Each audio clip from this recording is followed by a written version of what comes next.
بسم الله الرحمن الرحيم. السلام عليكم اخوان. الجمعية العراقية للطيور واحدة من منظمات مجتمع مدني. اليوم عندنا تكريم للأخوة المربين ومنتجين البلبل العراقي ضمن حملة بالتوعية والتثقيف نوقف الصيد الجائر. الأخوة الحمد لله مشكورين، بدأوا محاولة لإنتاج البلبل العراقي في الأقفاص، وهاي خطوة إن شاء الله مشكورين عليها. فلهذا إحنا نقدم لهم شيء بسيط شكر وتقدير كتحفيز لهم، وإن شاء الله باقي الأخوة يكونون بنفس الطريق ان شاء الله. وهذا أخونا ميثاق ابو حوراء اسد علي. نتشرف فيك. شكرا جزيلا على مساعدتك.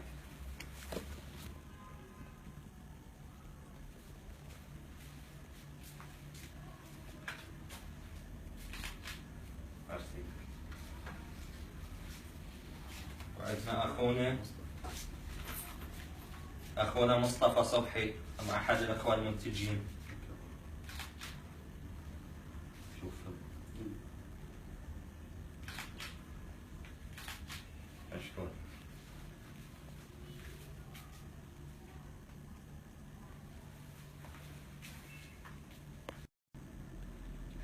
باقي الشهادات التقديرية راح يستلمها الأخ أبو حوراء، الأخ ميثاق، للأخوة اللي بالمحافظات واللي خارج العراق يستلم عنهم إن شاء الله، يوصل لهم إياه.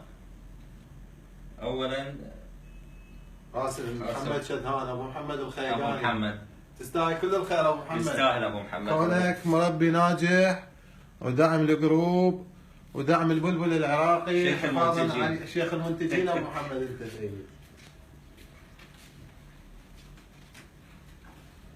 هاي الأخ عمار عبد الرزاق عباس.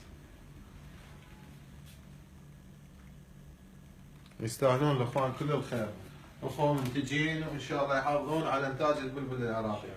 أخ حميد علي حسين.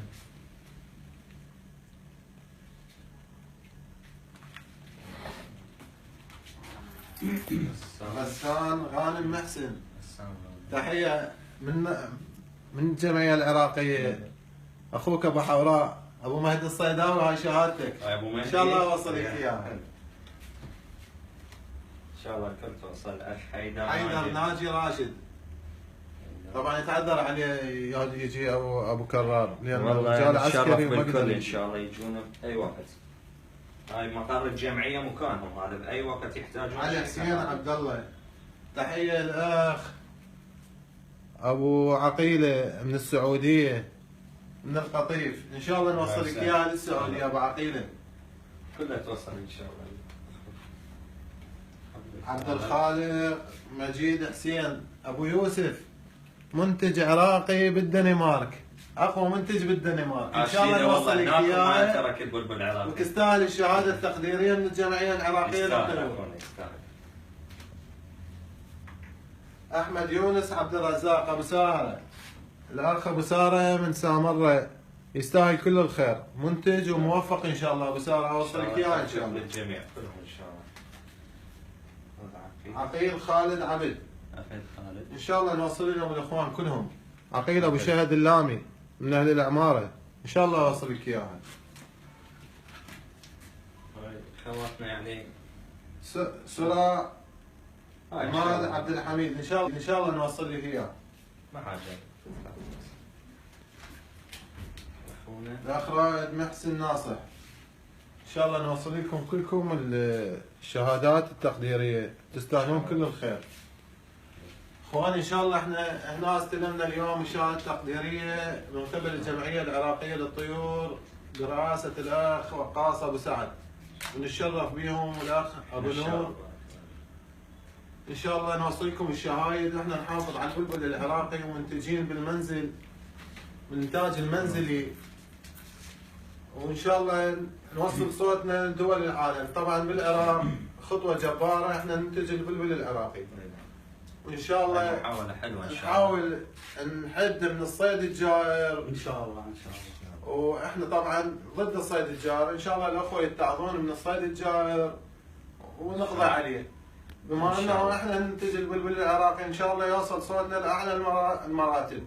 ان شاء الله. بوجود الاخوه ان شاء الله مساعدة كل دعم الأخوة المربين من الجمعية ومحبين العراقية. العراق ان شاء الله. والبلبل العراقي والطائر العراقي، كوننا عراقيين نريد نحافظ على التراث العراقي ان شاء الله. بوجودكم ان شاء الله. ان شاء الله. وان شاء الله ابو محمد الخيقاني داعم ومنتج عراقي اصيل، بحيث انه وصل صوتنا ودعم الجروب والاخوه بزود ابو محمد ان شاء الله، وبدعم ابو محمد ان شاء الله كلها تنتج.